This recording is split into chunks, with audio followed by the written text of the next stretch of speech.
तो हेलो दोस्तों, welcome to extra with Aryan. Jai Hind और बहुत बहुत स्वागत है आपका इस नए वीडियो में। और आज हमको सबसे बड़ी न्यूज़ के बारे में बात करनी है, जो कि जस्ट अभी कुछ टाइम पहले आई है। वो यही है कि जसप्रीत बुमराह, जो कि हमारे स्टार बॉलर हैं, वर्ल्ड्स बेस्ट बॉलर हैं, वर्ल्ड्स बेस्ट पेसर हैं, वो बाहर हो चुके हैं चैंपियंस ट्रॉफी के इंडिया के स्क्वाड से। तो कितनी बड़ी ये न्यूज़ है, क्या इसके इंप्लीकेशंस होंगे, हमको अच्छे से डिटेल में इसके बारे में बात करनी पड़ेगी। पर as as an Indian fan या as a global cricket fan, शायद कोई भी इस न्यूज़ के बाद थोड़ा सा निराश होगा कि क्या होगा इंडियन टीम के साथ में अब, और क्या रहेगा ग्लोबल क्रिकेट सिनेरियो के हिसाब से कि जब आप क्वालिटी नहीं देख पाएंगे इंडियन पेस बॉलिंग में। जसप्रीत बुमराह एक तरीके से लीड कर रहे थे उस अटैक को, तो वो अब मिसिंग रहेंगे। तो साथ ही में हम सबसे पहले देखते हैं कि क्या 2 चेंजेस इंडिया ने अपने चैंपियंस ट्रॉफी के स्क्वाड में किए हैं, जो कि डेडलाइन 12 फेब थी, जो कि आज है। तो हमको देखना है कि क्या उन्होंने 2 चेंजेस किए हैं। मैं आपको उसके बारे में एक बार बता देता हूँ। उसके बाद हम फर्दर एनालिसिस करेंगे कि उसका इंप्लीकेशन क्या होता है इन चेंजेस का, और किस वजह से ये जो चेंजेस हैं वो मेनली किए गए हैं। तो सबसे पहले रोहित शर्मा, शुभमन गिल, विराट कोहली, श्रेयस अय्यर, केएल राहुल। मैं आपको स्क्वाड पढ़ के बता रहा हूँ। तो रोहित शर्मा, शुभमन गिल, विराट कोहली, श्रेयस अय्यर। कैप्टन रोहित शर्मा है, वाइस कैप्टन शुभमन गिल है, एज इट इज रहेगा। केएल राहुल, ऋषभ पंत, हार्दिक पांड्या, अक्षर पटेल, वॉशिंगटन सुंदर, कुलदीप यादव, मोहम्मद शमी, अर्शदीप सिंह, रविंद्र जडेजा। और यहाँ पे 2 चेंजेस आए हैं। सबसे पहला चेंज है हर्षित राणा का in place of Jasprit Bumrah. Second change है Varun Chakravarthy in place of Yashasvi Jaiswal. तो ये 2 चेंजेस हैं। साथ ही में ट्रैवलिंग सब्सटीट्यूट्स 3 अनाउंस हुए हैं, इंडियन टीम ने अनाउंस किए हैं। नॉन ट्रैवलिंग सब्सटीट्यूट हैं ये, कि ये इंडिया में ही रहेंगे और जब कभी भी ज़रूरत पड़ेगी तो ये 3 में से कोई भी वहाँ पे जाके चेंज कर सकता है या रिप्लेस कर सकता है जो भी इंजर्ड मेंबर है टीम का। बस एक शर्त है उसमें कि आईसीसी की जो टेक्निकल कमिटी है वो मंजूरी दे दे उस चेंज के लिए। तो वो हमेशा एक क्लॉज रहता है आईसीसी का। तो उसके हिसाब से जब वो चीज़ अलाउ कर दी जाएगी तो यहाँ से जो भी सब्सटीट्यूट है वो फ्लाई करेगा और रिप्लेस कर देगा जो भी इंजर्ड मेंबर है उसको। तो उसमें 3 नाम है, जायसवाल, मोहम्मद सिराज और शिवम दुबे। मोहम्मद सिराज किसी पेसर की जगह ले सकते हैं, शिवम दुबे ऑलराउंडर हैं, बैटिंग ऑलराउंडर मेनली हैं, और यशस्वी जायसवाल जो कि ओपनर बैट्समैन है। तीनों एक्साइटिंग प्लेयर्स हैं। तो वो एक चीज़ है कि ये 3 को भी अनाउंस किया है साथ में। तो हम ऐसे अब देख पा रहे हैं कि ये ओवरऑल चेंजेस, अब स्क्वाड हमको ऐसा दिखेगा चैंपियंस ट्रॉफी में, जिसके बारे में हमको बात करनी रहेगी। तो सबसे पहली चीज़ तो ये है कि अब हमको एज एन इंडियन फैन हमको ये चीज़ माननी पड़ेगी कि जसप्रीत बुमराह के बिना हमको ये ट्रॉफी खेलनी है। और अब जो भी प्रिपरेशन होंगी, हमारा मेंटल मेकअप होगा, वो ऐसे ही होगा कि जसप्रीत बुमराह अब इस स्क्वाड में नहीं है। तो साथ ही में अब चीज़ यही है कि क्या इंडिया उतना बड़ा कंटेंडर अब रहेगा, क्योंकि बुमराह के नहीं जाने से, बुमराह के नहीं टीम के साथ रहने से, और रवि शास्त्री ने भी एक स्टेटमेंट दिया था कि 30 से 35% जो इंडिया की स्ट्रेंथ है वो कम हो जाएगी, स्क्वाड की स्ट्रेंथ कम हो जाएगी, और जो इंडिया की चांसेस हैं टू विन दिस ट्रॉफी वो भी कम हो जाएगा। तो ऐसे में बहुत बड़ा एक कंसर्न है जो कि अब इंडियन टीम के लिए रहेगा कि बुमराह के बिना कहाँ से आप उतना एक्सपीरियंस लेके आएंगे, कहाँ से आप वो क्वालिटी, वो जिप लेके आएंगे, कहाँ से आप लाइन लेंथ लेके आएंगे, कहाँ से आप डिस्ट्रक्शन लेके आएंगे, कहाँ से आप ब्रेक थ्रू करने की एबिलिटी लेके आएंगे, कहाँ से आप वो डेथ बॉलिंग लेके आएंगे, कहाँ से आप एक लीडर ऑफ द पैक वाली जो क्वालिटी होती है वो कहाँ से लेके आएंगे। तो ये एक चीज़ है जो कि अब क्वेश्चन रहेगा। अब इसके लिए किसको ब्लेम करें सबसे पहली चीज़, क्योंकि ब्लेम तो ज़रूरी है, ब्लेम तो जायज़ है, क्योंकि ये किसी ना किसी गलती से तो हुआ ही है। सबसे पहली चीज़ तो ये है कि बॉर्डर गावस्कर ट्रॉफी पे हमको चलना पड़ेगा। लास्ट मैच सिडनी में था, उस मैच में बुमराह बाहर हुए हैं, पर जो तैयारी उस मैच में उनको बाहर होने की हो गई थी, वो शायद पहले ही हम देख रहे थे पर्थ में, गाबा में, एडिलेड में, मेलबर्न में, जहाँ पे शायद ये तैयारी हो चुकी थी। तो मेलबर्न में हम देखते हैं कि उन्होंने एक स्टेटमेंट भी दिया था, जसप्रीत बुमराह ने। स्टेटमेंट तो क्या, वो स्टंप माइक में कैद हो गया था उनका रिकॉर्डिंग, कि रोहित शर्मा उनको बोलते हैं कि आप एक और ओवर डाल सकते हो क्या। तो बुमराह ने कहा था कि नहीं, अब जान नहीं लग पा रही है। तो ये एक चीज़ है कि कैसे आपने उनको इतना ओवर बोल कर दिया, ये क्वेश्चन रहेगा। तो क्या टीम जो मैनेजमेंट है वो इतना वर्कआउट मैनेजमेंट नहीं कर पाई, नहीं देख पाई, नहीं समझ पाई अपने बॉलर की बॉडी की नीड्स को, या फिर कह लें कि कितना उनसे ले सकते हो आप, क्या नहीं समझ पाई। और फिर क्या कह लें कि रोहित नो प्लान शर्मा जो कि उस स्क्वाड में दिखे थे, तो क्या उस टीम के कैप्टन थे, तो क्या वो भी समझ नहीं पाए कि कितना उनको बोल करना चाहिए, क्या उनकी टैक्टिक्स होनी चाहिए, कैसे उनको स्पिनर्स को या पूरे जो भी उनके पास रिसोर्सेज उसको कैसे स्मार्टली यूज़ करना है, क्या उनको इस चीज़ के बारे में पता नहीं है। तो आप किसको ब्लेम करेंगे, गंभीर को ब्लेम करेंगे जो कि कोच हैं और टीम का जो मैनेजमेंट है उसको हेड करते हैं, तो क्या उनको आप ब्लेम करेंगे, क्योंकि जसप्रीत बुमराह को आप लूज़ नहीं कर सकते थे एक बहुत ही इंपॉर्टेंट ट्रॉफी के पहले। और ये बहुत बड़ा एक लॉस है जो कि आपको शायद हो सकता है कि आपको ट्रॉफी से भी हाथ धोना पड़े यहाँ पे। स्टिल टीम काफ़ी स्ट्रांग है, स्क्वाड ऑलमोस्ट वैसे तो फेयरली कंसिस्टेंट ही दिखा है हमको 2023 वर्ल्ड कप से। कुछ न्यू फेसेस का इंक्लूजन हुआ है स्क्वाड में, लेकिन तब भी फेयरली आप कह सकते हैं कि स्ट्रेंथ ज़रूर रहेगी, लेकिन जसप्रीत बुमराह को जब आप बॉलिंग में मिस करते हैं तो आपके पास शायद एकदम से बॉलिंग बहुत वीक आपकी दिखाई दे रही है। स्पिन बॉलिंग में आपके पास बहुत ऑप्शंस है, स्पिन बॉलिंग एक्सपीरियंस भी है, उसके अंदर वो एक क्वालिटी भी है, उसके अंदर एक प्रॉमिस भी आपको दिखता है, उसके अंदर एक प्रूवन परफॉर्मर्स की लिस्ट है हमारे पास में। लेकिन पेस बॉलिंग का क्या, वो एक क्वेश्चन रहेगा। तो वो ये है कि इसके पीछे आप किसको ब्लेम कर सकते हैं। एक और चीज़ आप बात कर सकते हैं कि आईपीएल भी इसके बाद मार्च से शुरू होने वाला है, 22 मार्च से शुरू होगा। तो क्या आप कह सकते हैं कि थोड़ा सा इसमें मुंबई इंडियंस फ्रेंचाइजी का या इन जनरल कह लें क्रिकेट में, इंडियन क्रिकेट में क्या आईपीएल फ्रेंचाइजीज का उतना रोल है कि वो लॉबी करें कि नहीं, हम इस प्लेयर को खेलते हुए नहीं देख सकते हैं क्योंकि आईपीएल भी है और आईपीएल में हम इनको खोना नहीं चाहेंगे, उसके बिना शायद हमारा स्क्वाड नहीं बन पाएगा सही से। तो क्या ये भी एक कंसर्न है, क्योंकि न्यूज़ आती रहती हैं कहीं से भी, हम देखते हैं कि कुछ भी न्यूज़ लीक होती है या कोई भी जो जर्नलिस्ट होते हैं वो अक्सर ये चीज़ें ब्रेक कर रहे होते हैं कि शायद इसमें फ्रेंचाइजीज का भी रोल थोड़ा सा होता है। तो ये भी एक क्वेश्चन रहेगा कि क्या बीसीसीआई इतनी ज़्यादा वीक है उनके आगे, या क्या आईपीएल को अपनी इतनी पावर दे दी है कि अब वो बताएगा कि कैसे इंडियन टीम मैनेजमेंट चलना चाहिए या क्या सिलेक्शन होना चाहिए, क्राइटेरिया क्या होना चाहिए। तो ये एक चीज़ है। साथ ही में हर्षित राणा रिप्लेसमेंट अनाउंस हुए हैं बुमराह के। अब हर्षित राणा की हमको बहुत बात करनी पड़ेगी क्योंकि हर्षित राणा ने बस 2 मैचेस खेले हैं इसके पहले, वो भी 2 अभी मैचेस खेले हैं अगेंस्ट इंग्लैंड, और फेयरली इनकंसिस्टेंट रहे हैं अपनी बॉलिंग लाइनअप में, बॉलिंग लाइन लेंथ में। अब एक चीज़ हर्षित राणा के बारे में आपको कहनी पड़ेगी, प्रॉमिस दिखता है उनमें, कह सकते हैं आपकी काफ़ी इम्प्रूव्ड यंगस्टर भी दिखे हैं हमको। अब लगातार उनको आईपीएल से आप देख रहे हैं तो इम्प्रूव दिखे हैं बिल्कुल। ये कहना कि प्रॉमिस दिखता है, बिल्कुल दिखता है। क्या उनके अंदर एबिलिटीज़ हैं, तो बिल्कुल दिखती हैं। तेज देख सकते हैं, बॉल बैट्समैन को छका सकते हैं, डेथ में अच्छे बॉलर हैं, न्यू बॉल से ठीक बॉलर हैं। शायद आपको वो जो बाउंसर फेंकने की उनके पास क्षमता है वो भी अच्छी दिखती है।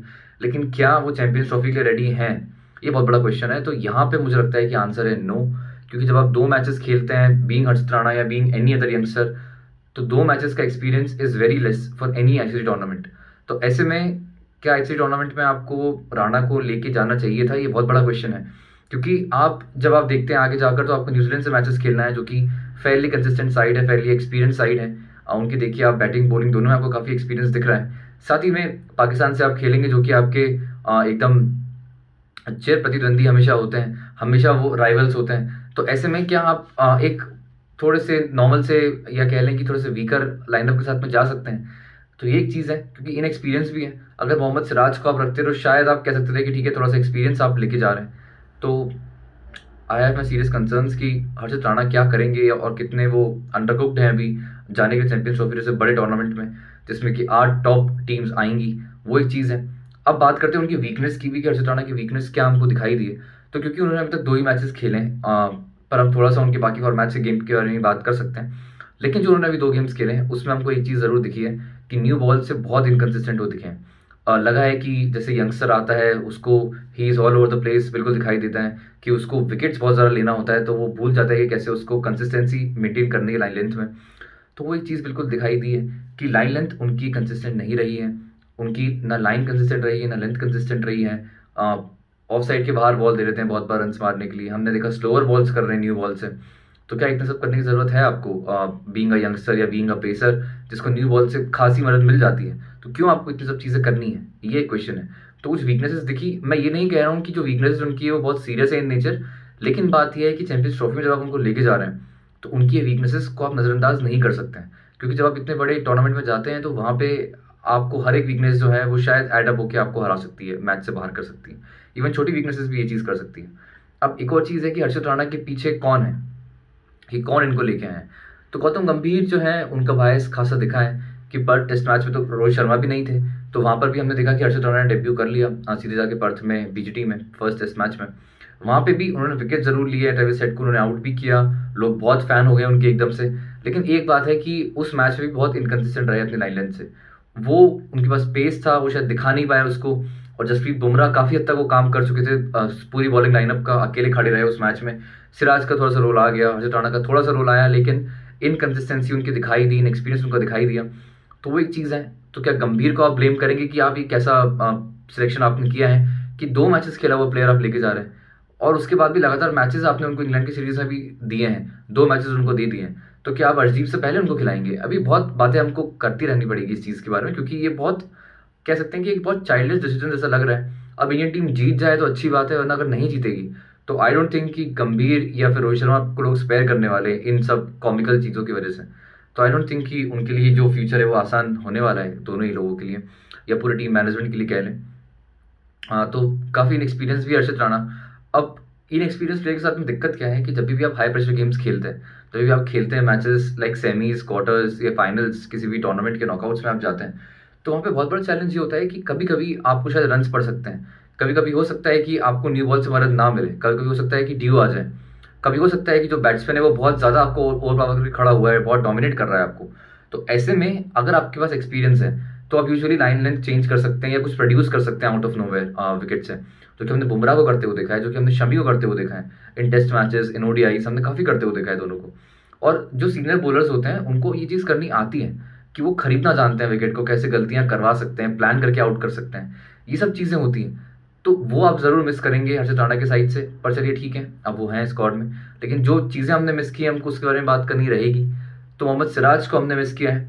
अब जब टीम मैनेजमेंट ये चीज़ जानती थी कि बुमराह इंजर्ड हैं और शायद 90-80% चांसेस हैं कि वो चैंपियंस ट्रॉफी में नहीं होंगे, तो पहली चीज़ तो आपने इतना लेट अनाउंस क्यों किया? आप पहले बोल सकते थे कि चैंपियंस ट्रॉफी से चांसेस हैं कि वो बाहर हो सकते हैं, आप बता रहे थे अपने फैंस को, इतना ज़्यादा आपने उसको लेट किया, क्या रीज़न था उसका लेट करने का? मुझे समझ नहीं आया ये चीज़, क्योंकि फेयरली लोग मान चुके होंगे कि ठीक है, मुश्किल है उनका जाना आगे, क्योंकि जिस टाइप की इंजरीज उनकी पहले भी रही है, तो वो हमको पता चला है कि बहुत टाइम तक वो बाहर होते हैं। और क्योंकि जो उनका एक्शन भी है, अगर आप उनके एक्शन की भी बात करेंगे तो जसप्रीत बुमराह का जो पूरा लोडअप है वो बहुत छोटे रनअप के साथ में बॉलिंग करते हैं, और एंड में जाके उनका एब्डोमेन, उनका बैक, उनकी शोल्डर्स पूरे एकदम से एक्सेलरेट करते हैं, पूरा स्ट्रेंथ एंड्योरेंस अपना यूज़ करते हैं वहाँ पे, और उसके बाद बॉल को बहुत ताकत लगाकर फेंकते हैं। तो ऐसे में जो सबसे पहली चीज़, जो उनका एक्शन भी है, सबसे पहला जो असर पड़ता है उनकी बॉडी पे, जो ब्लो पड़ता है वो बैक पे पड़ता है। तो ऐसे में बहुत चांसेस थे कि बुमराह जैसा बॉलर अपने बैक को इंजर फिर से कर सकता है। ऐसे में आपने उनको 150 ओवर सिखवा दिए बॉर्डर गावस्कर ट्रॉफी में।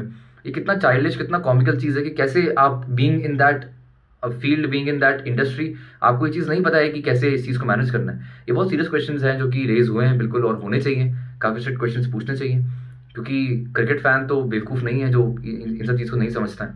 तो ये चीज़ है। साथ ही में आप बुमराह को इसमें ब्लेम नहीं कर सकते हैं, क्योंकि जिस तरीके से उन्होंने मैचेस इंडिया को जीत के दिए हैं, अपने दम पे बना के दिए हैं, अभी पिछले साल ही उन्होंने इंडिया को T20 वर्ल्ड कप जिताया है।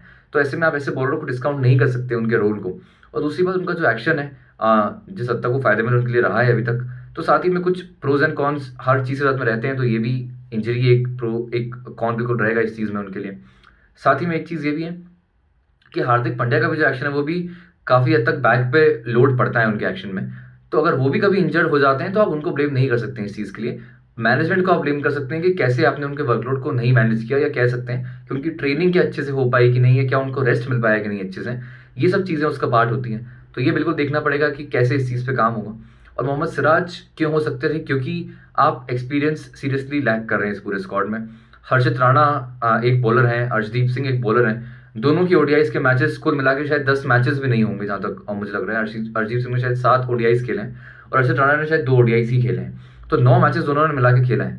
साथ ही में मोहम्मद शमी है जो कि काफ़ी सीनियर प्रो रहे हैं, पर जब से मोहम्मद शमी वापस आए हैं अपनी सर्जरी के बाद से, तो मोहम्मद शमी उस रंग में नहीं दिखाई दिए हैं। मोहम्मद शमी बिल्कुल भी नहीं लगे हैं कि ये वही मोहम्मद शमी जो कि 2023 वर्ल्ड कप में मज़े में विकेट ले रहे थे या विकेट को खरीद रहे थे कह सकते हैं। तो वो जो मोहम्मद शमी है वो हमको दिखाई नहीं दिए हैं, अपने पूरे रंग में दिखाई नहीं दिए हैं।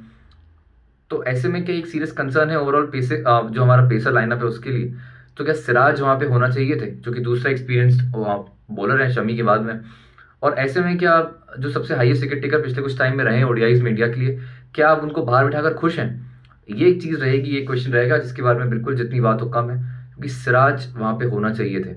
हर्षित Rana with new ball isn't that effective जितने कि सिराज रहे हैं अपने पूरे करियर में अभी तक। तो ये बहुत सीरियस क्वेश्चंस है। मैं बहुत परेशान हूँ अपने मन में भी सोच के कि क्या करेगा इंडियन पेस अटैक, देखना होगा। बहुत फनी चीज़ें भी हुई हैं इस पूरे स्क्वाड में, अभी और बात करना है हमको। तो ओवरऑल एक्सपीरियंस की कमी हमको पेस लाइनअप में साफ दिखाई दे रही है। शमी उतने पूरे रंग में नहीं है, राणा अर्शदीप के मिला के 10 मैचेस भी नहीं है, 3 पेसर्स के साथ में आप जा रहे हैं, तो कौन होगा वो सीनियर प्रो, कौन होगा वो जिम्मेदारी लेने वाला बॉलर? डेथ में कंसर्न्स है शमी के, डेथ में कंसर्न्स है थोड़े से अर्षित राणा के भी। आप रिलाय कर सकते हैं उनके ऊपर तब भी, लेकिन शमी का क्या होगा गॉड नोस, देखना पड़ेगा विद टाइम। साथ ही में एक और चीज़ है कि आपने 5 स्पिनर्स को ले लिया है स्क्वाड में। पहले बहुत श्योर हुआ एक चीज़ पे कि आपने 4 स्पिनर्स को नेम किया है अपने स्क्वाड में, वॉशिंगटन सुंदर, रविंद्र जडेजा, अक्षर पटेल, कुलदीप यादव। अब आपने 5th को भी ऐड कर लिया है, आपने वरुण चक्रवर्ती को भी ले लिया है। तो ऐसे में क्या बताता है ये आपको? मतलब कि आप ये सोच के जा रहे हैं कि दुबई में जो कंडीशंस आपको मिलेगी चैंपियंस ट्रॉफी के लिए, वो ओनली फॉर स्पिनर्स होने वाली है। यही बताता है कि आप 4 स्पिनर्स के साथ में जा सकते हैं, आप 3 स्पिनर्स के साथ में जा सकते हैं। इससे ही पता चलता है। और अगर गलती से आप कह लें कि कोई इंजर्ड होता है, तो उस टाइम पे तो आपको मोहम्मद सिराज के पास ही जाना पड़ेगा। तो व्हाई नॉट मोहम्मद सिराज जैसा सीनियर प्रो आपके पास पहले स्क्वाड में नहीं है? क्योंकि शमी के लिए I have my serious doubts अभी, वो उतने रिदम में बिल्कुल दिखाई नहीं दे रहे हैं। राणा इज़ वेरी अंडरकुक्ड, बहुत ही यंग प्लेयर है। तो बहुत सीरियस क्वेश्चन है। 5 स्पिनर्स का क्या होगा? वरुण चक्रवर्ती क्यों ऐड हुए हैं? उन्होंने भी एक ही मैच खेला है। ठीक है, वरुण चक्रवर्ती प्रॉमिसिंग प्लेयर आपको दिखाई दे रहे हैं, उनके टैलेंट में बिल्कुल बात नहीं कर रहा हूँ कि वो कितने इफेक्टिव हो सकते हैं। बिल्कुल बहुत इफेक्टिव हो सकते हैं, दुबई जैसी कंडीशन में भी काम कर सकते हैं, रन रोक सकते हैं, विकेट्स ले सकते हैं। बहुत ही इंस्पायरिंग रहा उनका पूरा अभी तक का जो उनका लाइफ का जर्नी रहा है वो भी। साथ ही में आप कह लें उनका जो अभी रिसेंट टाइम्स से विजय हजारे खेले हैं, स्मैट खेले हैं, आईपीएल खेले हैं, जितने भी सब में काफ़ी इंप्रेसिव रहे हैं। लेकिन बात यह कि उन्होंने सिर्फ एक ओडीआई खेला है, और क्या एक ओडीआई के बल पे आप उनको चैंपियंस ट्रॉफी में भेज देंगे? क्या आप उन पर रिलाय कर रहे हैं कि ठीक है कभी जरूरत पड़ती है तो आप खेलें मैच? तो ये बहुत ज़्यादा, शायद इससे पहले मैंने ये चीज़ें होती हुई नहीं देखी अपने जितना भी मेरा छोटा सा एक्सपीरियंस रहा है लाइफ का उसमें। तो 5 स्पिनर्स के साथ में जाएंगे, बहुत रिलाय कर रहे हैं कि स्पिनिंग कंडीशंस आपको मिल जाएगी। फ़खर जमान ने कहा है वहाँ पे, और काफ़ी सारे जो कि एनालिस्ट हैं, एक्सपर्ट्स हैं, उन्होंने ये चीज़ कही है, और हमको दिखाई भी दिया है कि जो पेसर्स हैं उनके लिए इफेक्टिव विकेट है। अब देखना होगा कि स्पिनर्स जो कि हमारे हैं वैसे तो वर्ल्ड क्लास हैं, लेकिन कैसे काम करते हैं वो एक क्वेश्चन रहेगा। तो लेट्स होप कि 5 स्पिनर्स लेके जा रहे हैं ज़रूर, लेकिन काम हो जाए। हम वैसे खेलने 3 ही स्पिनर्स वाले हैं, लेट्स सी क्या होता है। फनी चीज़ है। और एक और चीज़ है कि आपने यशस्वी जायसवाल को ड्रॉप किया है और आपने ऐड किया है वरुण चक्रवर्ती को। तो अब पहली चीज़ तो यह है कि अगर कोई बैटर अच्छा नहीं खेलता है, तो क्या आप ऋषभ पंत के साथ ही उनको रिप्लेस करेंगे हमेशा? क्या ऋषभ पंत नंबर 1 से ओपनिंग से लेकर नंबर 7-8 तक किसी को भी रिप्लेस करेंगे? ये क्वेश्चन है कि आप क्या बस एक बैटर आपने एक्स्ट्रा डाला हुआ है ऋषभ पंत के नाम पे? तो देखना पड़ेगा कि क्या आपने जायसवाल को बाहर जब किया तो आपने ये नहीं सोचा कि व्हाट इफ कभी ओपनिंग में आपको ज़रूरत पड़े किसी को डालने की? तो ये सब चीज़ें समझ से परे। उसके बाद कभी भी अगर इंजरी भी होती है तो क्या आप यहाँ से फ्लाई कराएंगे दुबई के लिए उनको? और किसी को भी अगर आप कह लें सिराज की बात कर लें, आप साथ में इसको कौन है तीसरा, शिवम दुबे की बात कर लें, तो क्या शिवम दुबे को आप फ्लाई कराएंगे एकदम से? कि जो प्लेयर आप चाहेंगे कि आप उस स्क्वाड में रहते, साथ में ट्रेन करते, कंडीशन से थोड़े से वाकिफ होते, थोड़ी नेट प्रैक्टिस किए हुए होते, और वहाँ से आप उनको लेके जाते तो हेल्प करता। तो ये कुछ चीज़ें हैं। जायसवाल को आपने क्यों ड्रॉप किया? स्पिनर को ऐड करने के लिए आपने ले लिया मैं जायसवाल की बात इसलिए नहीं कर रहा हूँ कि जायसवाल अच्छे प्लेयर हैं, मैं इसलिए बोलना चाह रहा हूँ कि एक बैटर आपको चाहिए। क्योंकि यूजुअली जब भी आप एक स्क्वाड देखते हैं 15 का, तो 11 के अलावा 4 लोग होते हैं उस टीम में। अक्सर एक स्पिनर या पेसर होता है, एक बैटर होता है, एक विकेट कीपर होता है, एक ऑलराउंडर होता है। तो इन 4-5 में से आप 4 लोग ले लेते हैं। तो बैटर आपके पास एक्स्ट्रा नहीं है, ऋषभ पंत के नाम में है, लेकिन ऋषभ पंत को आप क्या ओपनिंग करा देंगे? अगर कभी आपको लगता है कि शुभमन गिल बिल्कुल ही फॉर्म में नहीं है, या फिर आप कह रहे हैं विराट कोहली, तो क्या आप ड्रॉप नहीं करेंगे? लेकिन श्रेयस अय्यर बिल्कुल दिखाई नहीं देते हैं, तो क्या आप पंत को कहीं पे भी खिला सकते हैं? ये एक चीज़ के साथ आप जा रहे हैं तो या फिर आप कह सकते हैं कि बहुत श्योरिटी रही है इस मैनेजमेंट में कि जो 11 की हमने सोच रखा है मन में, उसमें शायद हमको बिल्कुल कोई कमी दिखाई दे नहीं रही है। या हम कह लें कि बैटिंग जो हमारी है वो हमको क्या इतना इंप्रेस कर चुकी है कि हमको कोई चेंज की ज़रूरत नहीं पड़ेगी? क्या हम इतने ज़्यादा कह सकते हैं एरोगेंट होकर जा सकते हैं एक स्क्वाड में, एक टूर्नामेंट में? ये चीज़ देखनी पड़ेगी। तो एक बैटर की कमी मुझे लगता है कि ज़रूर पड़ेगी, और आपको रखना चाहिए था एक बैटर को, क्योंकि कभी भी अगर कोई इंजरी होती है तो क्या आप इंडिया से फ्लाई कराएंगे कि वहीं से आप रिप्लेस कर सकते हैं? ये कुछ चीज़ें बिल्कुल रहेगी। साथ ही में एक ऑलराउंडर की कमी भी आप कह सकते हैं, क्योंकि इंडिया के पास में इस स्क्वाड में एक फास्ट बॉलिंग ऑलराउंडर नहीं है, जिसके बारे में मैंने पहले बात की थी इंडिया के चैंपियंस ट्रॉफी स्क्वाड एनालिसिस के बारे में उस वीडियो में। तो उसमें मैंने कहा था कि ऑलराउंडर जो है, बैटिंग ऑलराउंडर कह लें, पेस बॉलिंग ऑलराउंडर ज़्यादा बेटर वर्ड है। तो ऐसे में क्या शिवम दुबे, नीतीश रेड्डी या फिर अमनदीप सिंह की आप बात कर लें, या जिसकी भी आप बात कर लें, तो क्या आपको उनको फर्स्ट चॉइस 15 में नहीं रखना चाहिए था?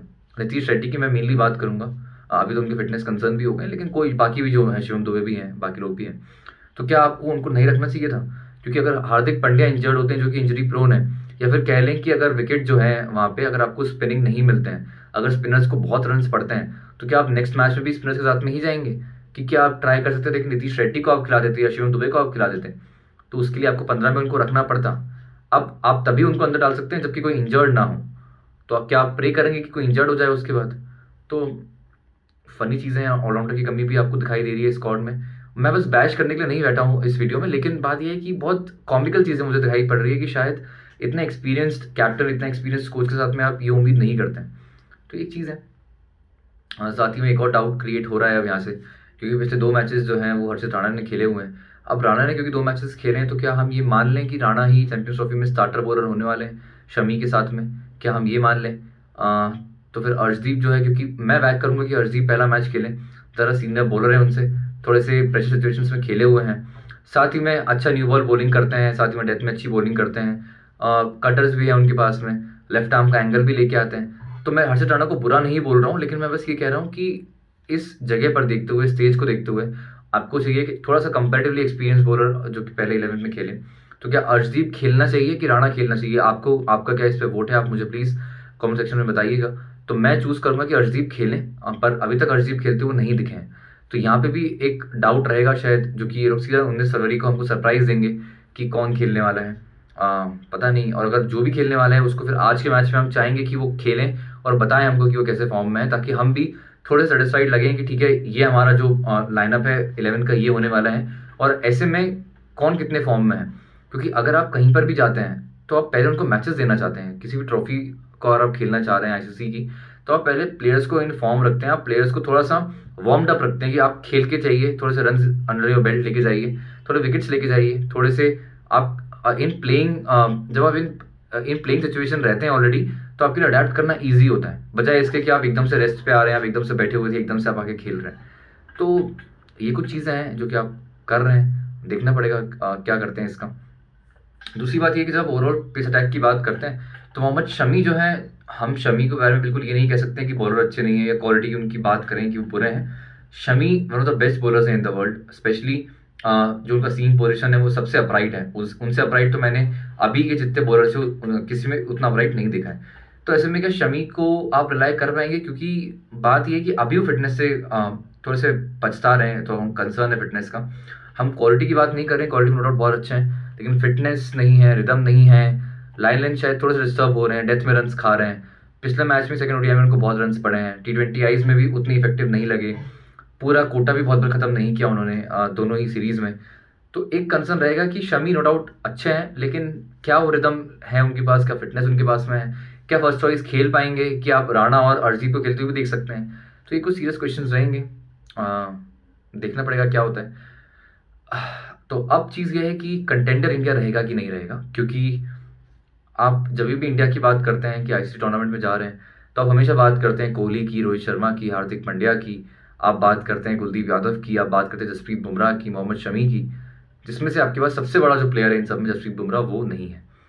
सबसे बड़ा मैं क्यों बोलूँ? क्योंकि रिसेंट टाइम्स में उन्हीं ने ही आपकी नैया को पार लगाया है, जितनी बार भी लगाया है, और वहीं से मैचेस पलटे हैं। आप T20 वर्ल्ड कप की बात कर लें, आप पर्थ टेस्ट मैच की बात कर लें, आप इंडिया इंग्लैंड सीरीज जो इंडिया में हुई उसकी बात कर लें, आप कहीं भी बात कर लें, तो बुमराह जो है वो बहुत बड़ा नाम है इस चीज़ के लिए। तो उनको आप मिस करते हुए देखेंगे। बहुत सीरियस क्वेश्चंस हैं, I have my serious concerns, क्या होगा। अब एक और चीज़ जो कि रिसेंटली हुई थी, वो ये थी कि ज़हीर खान ने स्टेटमेंट दिया था कि गौतम गंभीर के अंडर जो प्लेयर्स खेल रहे हैं, जो कि टीम शेप होती हुई हमको दिख रही है, जो स्क्वाड हमको दिख रहा है, बहुत से प्लेयर्स हैं जो कि बहुत अनसेटल्ड से लगे। कि एक होता है कि आप प्लेयर्स को बिलीव दे के रखते हैं कि आप जो है वो खेलने ही वाले हैं, और आपका जो स्पॉट है वो कहीं नहीं जा रहा है, पर आपको बस थोड़ा सा परफॉर्म करते रहना है। तो ये जो आप प्लेयर को बताते हैं कि देखिए आपकी जगह का कोई इशू नहीं है, आपको खेलना है, बस काम होकर खेलना है, तो ये चीज़ बहुत बार परफॉर्मेंस में रिफ्लेक्ट कर जाती है। प्लेयर्स दिखा देते हैं कि ठीक है, वो उनको एक सिक्योरिटी है कि हम खेलने वाले हैं यहाँ पे। तो गौतम गंभीर के टेन्योर में, रोहित शर्मा के टेन्योर में वो चीज़ थोड़ी सी ज़हीर खान कह रहे हैं कि नहीं दिखाई दे रही है, सेटल्ड नहीं दिखाई दे रहे हैं प्लेयर्स। और ऐसे में क्वेश्चन यही है कि जब वो सेटल नहीं दिखाई देते हैं, तो क्योंकि जगह बचाने के लिए वो उस टाइप की इनिंग्स खेल सकते हैं कि वो 100 बॉल्स खेल के 50 रन बनाएं, या फिर 100 बॉल्स खेल के 70 रन बनाएं, या फिर बहुत ज़्यादा अपने शेल में चले जाएं, आउट हो जाएं, टीम हार जाए और पूरा एक बार कोलैप्स हो जाए सेमीज में जाके, फाइनल्स में जाके। ये कुछ चीज़ें होती हैं। सेटल होना बहुत ज़रूरी है एक स्क्वाड को। तो ज़हीर खान ने ये स्टेटमेंट दिया है। ज़हीर खान काफ़ी सीनियर प्रो रहे हैं इंडिया के लिए, काफ़ी सीनियर बॉलर रहे हैं, और best reverse swing bowler India के रहे हैं हमेशा से। तो वो एक चीज़ रहेगी कि कैसे ये काम होता है। और ज़हीर खान ने जो स्टेटमेंट दिया है बिल्कुल सही भी है, पर इस पर अब यही है कि स्क्वाड अनाउंस हो चुका है, कुछ काम नहीं हुआ है उस पर। और एक और चीज़ है कि क्या आने वाले जो एक मैच है उसके बाद जो चैंपियंस ट्रॉफी का जब भी कैंप के लिए लोग जाएंगे, पहले से रवाना होंगे दुबई के लिए, तो क्या वहाँ पे सेटलमेंट थोड़ा सा फील करवा पाएंगे प्लेयर के लिए कि ठीक है जगह आपकी है और आप कहीं नहीं जा रहे हैं, आपको खेलना है, आपको परफॉर्म करना है? क्या वो हंगर पैदा कर पाएंगे? क्या वो सिक्योरिटी दे पाएंगे उनको? ये क्वेश्चन रहेगा। हाँ, तो अब बात ये है कि लास्ट मैच है जो कि रेड रबर मैच होगा वैसे तो इंडिया और इंग्लैंड का आज अहमदाबाद में नरेंद्र मोदी स्टेडियम में, जहाँ पे हमेशा ब्यूटीफुल लगता है मैच देखना, तो वहाँ पे मैच होगा। अब बात ये है कि वैसे तो रेड रबर मैच है, लेकिन ज़रूरी है ये match for the champions trophies perspective, क्योंकि यहाँ पे जो 11 खेलेगा आप मान सकते हैं कि चैंपियंस ट्रॉफी में ऑलमोस्ट वो स्क्वाड आपको खेलता हुआ दिख सकता है, वो 11 आपको खेलता हुआ दिख सकता है। और कौन अ, भरोसेमंद प्लेयर्स हैं रोहित शर्मा एंड कंपनी के, वो समझ में आएगा कि कौन आपके 2 पेसर्स हैं, कौन आपके मेन 3 स्पिनर्स हैं, चक्रवर्ती होंगे, नहीं होंगे, बैटर्स कौन होंगे, राहुल होंगे, पंत होंगे, ये कुछ चीज़ें हैं। तो उसके आंसर्स आपको काफ़ी कुछ इस मैच में मिल सकते हैं। तो ये मैच 1:30 बजे से चालू होगा। अब कंडीशंस के बारे में बात करते हैं अहमदाबाद की। तो अहमदाबाद की कंडीशंस हमेशा से ऐसी रही हैं कि पहले जो एक टाइम था जब वो मोटेरा हुआ करता था, तो उस टाइम पर वहाँ पे रन्स थोड़े से कम बनते थे, थोड़ा-सा बैटिंग के लिए ट्रिकी विकेट हुआ करता था। लेकिन जब से ये स्टेडियम नरेंद्र मोदी हुआ है और नया बना है, कैपेसिटी बढ़ी है उसकी, 1.5 लाख के आसपास हो गई है। तो ऐसे में जो कंडीशंस वहाँ की होगी, थोड़ी-सी बैटिंग के लिए हेल्पफुल ज़रूर हुई है, लेकिन सेकंड बैटिंग में ज़्यादा हेल्प करती है वो। तो फर्स्ट और सेकंड इनिंग्स में यहाँ पे डिफरेंस दिखाई देता है। वैसे तो यहाँ पे रेड सॉइल के पिचेज़ हैं, यहाँ पे ब्लैक सॉइल के पिचेज़ हैं। तो वैसे तो लिमिटेड ओवर्स में ज़्यादा यहाँ पे ब्लैक सॉइल के पिचेज़ को यूज़ किया जाता है। तो वो एक चीज़ है कि वो विद टाइम स्लो होते जाता है और शाम को अगर ड्यू पड़ती है तो वो फिर से बैटिंग के लिए अच्छा हो सकता है। तो वो एक बात है कि जब न्यू बॉल आएगी यहाँ पे, जो भी पहले बॉलिंग करेगा, वैसे टीम्स चाहेगी कि पहले बॉलिंग यहाँ पे कर लें, ताकि पहले बॉलिंग करें। विकेट शुरुआत में 15-20 ओवर तक तो हेल्प करता है बैटर्स को। न्यू बॉल से आप थोड़ा सा फ़ायदा उठा सकते हैं, थोड़ा सा बाउंस मिल सकता है आपको। लेकिन उसके बाद जो 30 ओवर्स होते हैं वो अक्सर बहुत स्लो बॉल आती है वहाँ पे, बॉल रुक के आती है, आप कटर फेंक सकते हैं इन द ग्राउंड। और आपने देखा होगा कमिंस को ये चीज़ करते हुए, हेजलवुड को ये चीज़ करते हुए 2023 के वर्ल्ड कप फाइनल में प्लान बना के आए थे वो लोग। इंडिया से बेटर असेसमेंट किया उन्होंने पिच का। तो वो एक चीज़ यहाँ पे होते हुए आपको दिख सकती है, स्पेशली अगर ब्लैक सॉइल का पिच यूज़ होता है यहाँ पे। तो वो एक चीज़ है जो कि देखनी पड़ेगी जो भी टीम पहले बैटिंग करती है। साथ ही में यहाँ की जो बाउंड्रीज़ हैं वो बड़ी बाउंड्रीज़ उतनी नहीं है, नॉर्मल बाउंड्रीज़ हैं। तो स्पिनर्स जो हैं वो थोड़ा-सा अपना यहाँ काम कर सकते हैं, क्योंकि बॉल फँस के आती है, थोड़ा-सा टर्न मिल सकती है आपको। तो ऐसे में आप बैटर को ज़्यादा ललचा सकते हैं कि आप मारने जाइए, फ्लाइटेड बॉल्स फेंकिए और आप कैच आउट हो सकते हैं। तो वो एक चीज़ है। तो यहाँ पे पिचेज़ दोनों टाइप की है, दोनों का अपना रोल होता है, रेड ब्लैक सॉइल दोनों का रोल होता है। तो यहाँ पे देखना होगा कि किस पे मैच होता है, ऐसे चांसेस ज़्यादा हैं कि ब्लैक पे मैच होगा। साथ ही में एक और चीज़ है कि अगर इंग्लैंड यहाँ पे पहले बैटिंग करती है, तो जो हमने इंग्लैंड का हाल देखा है इस पूरी सीरीज़ में, उनके T20I की भी आप बात कर लें अगर, तो बहुत ज़्यादा फँसे हैं अगेंस्ट स्पिन, बहुत ज़्यादा रुला दिया है उनको स्पिन ने हमारी। तो ऐसे में एक चीज़ रहेगी कि अगर उनकी पहले बैटिंग आती है तो हो सकता है कि स्कोर बहुत कम बना पाएँ वो। हो सकता है कि 300 टच ना कर पाएँ, 250 टू 60 तक सिमट जाएँ, 240 तक सिमट जाए वो।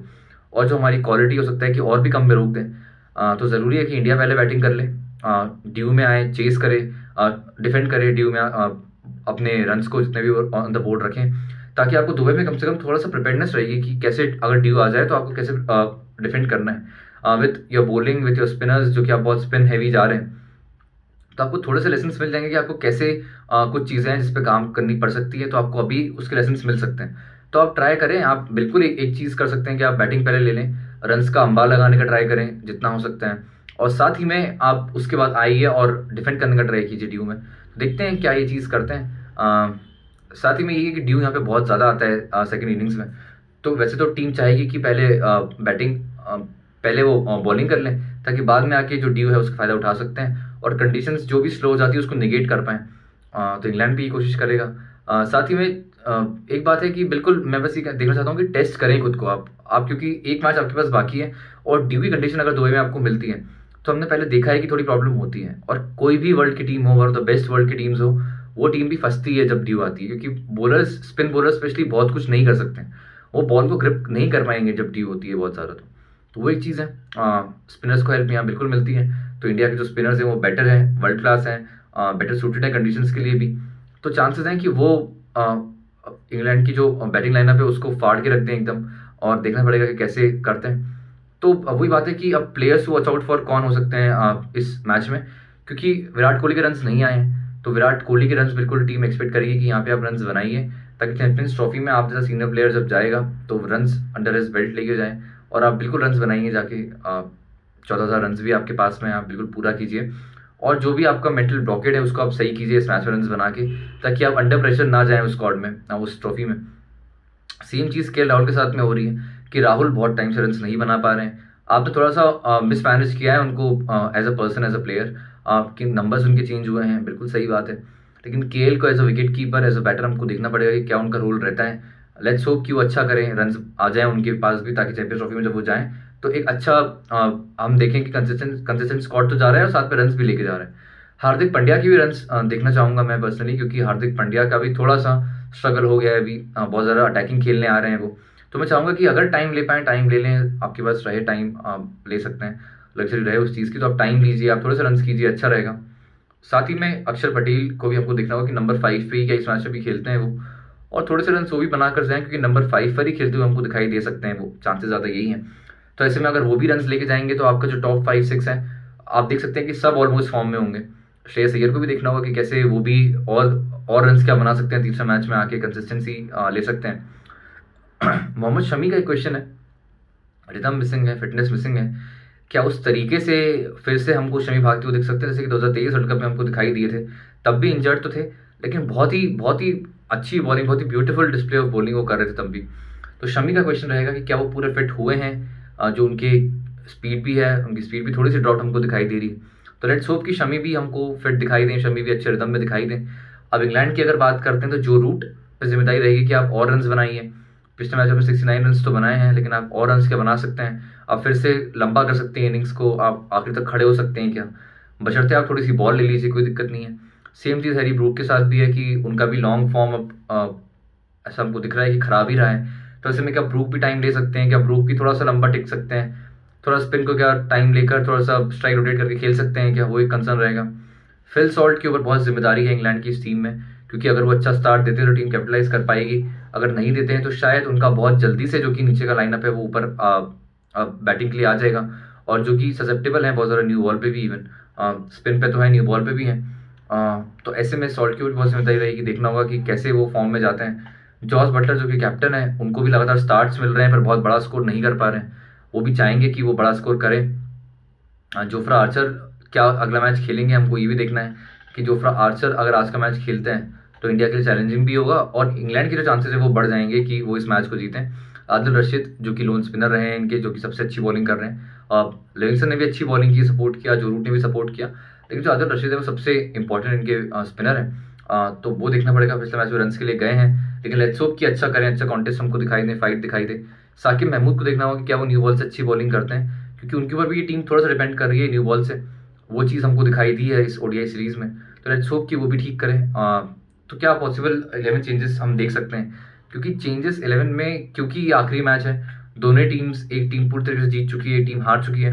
दोनों टीम्स शायद ट्राई करेगी कि हम अपने या तो बेस्ट स्ट्रेंथ के साथ में चले जाएं चैंपियंस ट्रॉफी को देखते हुए, या फिर हम जो हमारे बाकी प्लेयर्स हैं जो कि स्क्वाड का पार्ट है, हम उनको भी थोड़ा सा ट्राई आउट कर लें, ताकि जब भी वहाँ ज़रूरत पड़ती है चैंपियंस ट्रॉफी में तो आप फटाफट से उनको रिप्लेस कर पाएँ, बिना किसी कह सकते हैं कि ज़्यादा सोचना नहीं पड़ेगा आपको उस चीज़ के लिए, क्योंकि आपने उनका भी फॉर्म देखा हुआ है, आपने उनको खिलाया हुआ है, तो वो भी एक चीज़ है। तो हो सकता है कि जोफ्रा आर्चर इस मैच में वापस आ जाएँ। किसकी जगह पे आएंगे तो गस एटकिंसन की जगह पे आ सकते हैं, हो सकता है। साथ ही में हो सकता है कि आप ब्रैडन कास को आते हुए देख लें, तो वो भी या तो जिमी ओवर्टन की जगह पे आ सकते हैं या फिर गस एटकिंसन की जगह पे आ सकते हैं, वो एक चीज़ है। क्या रेहान अहमद आ सकते हैं, वो भी एक क्वेश्चन है, तो वो भी एक पेसर को रिप्लेस करके आ सकते हैं, और वो भी देखना पड़ेगा, क्योंकि पिछले मैच में चांस था कि आप रेहान अहमद को खिला सकते थे, क्योंकि बहुत प्रॉमिसिंग बॉलर तो नहीं है वो, लेकिन कम से कम टर्न करा सकते थे बॉल को वो, क्योंकि शायद पिछला मैच में थोड़ा सा काम कर सकता आपके लिए। इंडिया के लिए भी यही है कि क्या चेंजेस हो सकते हैं, तो हो सकता है कि आप कुलदीप यादव को खेलते हुए देख लें, क्योंकि अब आपको पता है कि शायद फर्स्ट चॉइस जो होगी 11 की कुलदीप यादव होंगे वरुण चक्रवर्ती से पहले, तो क्या आप उनको देख सकते हैं, ये क्वेश्चन रहेगा। साथ ही में क्या ऋषभ पंत खेलते हुए दिखाई दे सकते हैं हमको केएल राहुल की जगह पे? कीपिंग में एरर्स हमको दिखाई दिए राहुल के, थोड़ा सा बैटिंग में परफॉर्म नहीं कर पा रहे हैं, तो क्या टीम चाहेगी थोड़ा सा, उनके अंदर एक एक मन होगा उनका कि ऋषभ पंत को डाल पाएँ इन प्लेस ऑफ केएल राहुल, वो एक चीज़ है। साथ ही में हरजीत सिंह क्या खेलते हुए दिखाई देंगे, तो मुझे लगता है बिल्कुल हरजीत दिखाई देने चाहिए। उसका रीज़न यही है कि फर्स्ट चॉइस मैं चाहूँगा कि वो खेलें टीम में चैंपियंस ट्रॉफी में, तो ऐसे में राणा को रिप्लेस करते हुए मैं उनको देखूंगा। लेट्स होप कि वो हो जाए, उनको एक मैच मिले कम से कम, अभी अच्छा वो करें, टीम को जिताएं, अच्छा होगा। और इम्पॉर्टेंट ये मैच इसलिए नहीं है कि इस मैच से टीम क्लीन स्वीप कर पाएगी, इम्पॉर्टेंट इसलिए भी है कि कम से कम हमको टीम कैसे परफॉर्म कर रही है, कितने रंग में है, कितने जेलअप हुए हुए हैं लड़के सारे, वो हमको पता चलता है। तो ऐसे में ये है, ये मैच सिमुलेशन है चैंपियंस ट्रॉफी के लिए। एक अच्छा आपके पास ऑपोजिशन की एक स्ट्रॉन्ग ऑपोजिशन आपके सामने खड़ा है, अच्छी टीम लेके वो भी उतरेगा, तो वो ऑलमोस्ट चैंपियंस ट्रॉफी की आप तैयारी ही कर रहे हैं, ऑलमोस्ट एक वार्म अप मैच जैसा है ये भी। तो आप कोशिश करें कि अच्छे से फुल स्ट्रेंथ टीम के साथ में जाएँ, आप खिलाएँ आपकी बेस्ट पॉसिबल 11 और देखते हैं क्या होता है। बाकी बुमराह का चले जाना स्क्वाड से एक कंसर्न रहेगा। लेट्स होप कि इंडिया अच्छी अच्छी फाइट दे और जीत के बताए चैंपियंस ट्रॉफी, क्योंकि बहुत कुछ शायद इसके बाद हम चेंजेस देख सकते हैं अगर ये इंडिया हार जाए। तो लेट्स होप कि सब अच्छा हो चैंपियंस ट्रॉफी में भी और कल जो आज का मैच है उसमें भी। तो मैं मिलता हूँ आपसे मैच के बाद में एक नई वीडियो के साथ में। बाकी मेरे पास अभी थोड़ा सा और काम है, 4 वीडियोस का बनाना है मुझे अभी। बाकी जो स्क्वाड्स हैं ग्रुप बी के उसको भी ये करके वीडियो सबके बनाने हैं। ग्रुप 1 मेरा कंप्लीट हो गया है, तो वो आप चेकआउट कर सकते हैं मेरे पेज पे जाकर, और बाकी जो वीडियोज़ हैं मैं आपके पास जल्दी लेकर आऊँगा। तब तक के लिए आप अपना ध्यान रखिए, मुझे चाहिए आपका बहुत ज़्यादा सपोर्ट, तो प्लीज़ लाइक करें, शेयर करें, सब्सक्राइब करें और अपना बहुत ज़्यादा ध्यान रखें। तब तक के लिए Jai Hind, bye bye, take care.